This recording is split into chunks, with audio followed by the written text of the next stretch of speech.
Bija vajadzīgi 8 gadi, lai beidzot parakstītu sen iecerētu līgumu par kopīgiem medikamentu iepirkumiem 3 Baltijas valstīm.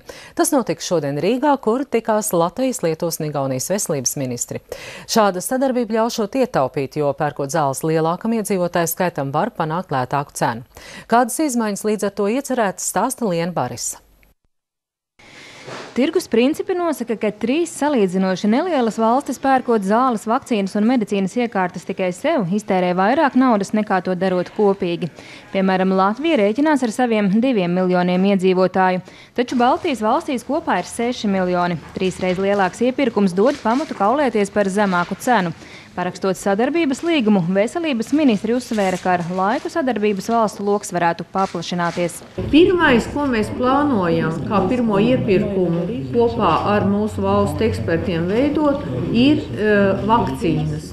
Tas ir tas, kas šajās mūsu 3 Baltijas valstīs ir līdzīgs. Un mūsu eksperti, kas arī līdz šim ir vienojušies par šī līguma saturisko pusi, nāks kopā un aktīvi izdiskutēs konkrēti, kuri būs pirmie šie iepirkumi un kā mēs varēsim efektīvāk tālāk sadarboties. Šobrīd valsts apmaksātām zālēm Latvijā tiek tērēti 75 miljoni latu gadā. Pagaidām gan esot pāragri lēst, cik liels varētu būt ietaupījums, taču veselības ministre Ingrīda Circene nešaubās, ka rezultāts sadarbībai būs. Reāli pirmo, ko mēs redzēsim skaitļos, tas būs 14. gads, jo tas iepirkums notiks 13. uz 14. Bet, kā jūs redzat, ilgi gadi bija vajadzīgi, lai sakārtot likumdošanu un eksperti kopā vienotos par veidu, kā to darīt. Tad katrā gadījumā nākamais gads jau ir tas, kad mēs reāli uzsāksim iepirkumu. Šī nebūšot vienīgā veselības aprūpes joma, kurā Baltijas valstis grasās sadarboties.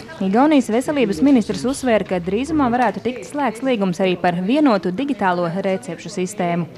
Mēs zinām, ka mūsu cilvēki diezgan daudz pārvietojas no vienas vietas uz otru un būtu tikai loģiski, ja vienā valstī izsniegt digitālo recepti varētu paņemt līdzi un izmantot otrā valstī. Atšķirībā no Igaunijas digitālās zāļu receptes pie mums gan vēl nav ieviestas, taču Ingrīda Circene sola, ka jau nākamgad šī sistēma arī Latvijā varētu tikt izmēģināta. Liena Barisa, Raivo Freimanis, Latvijas televīzija.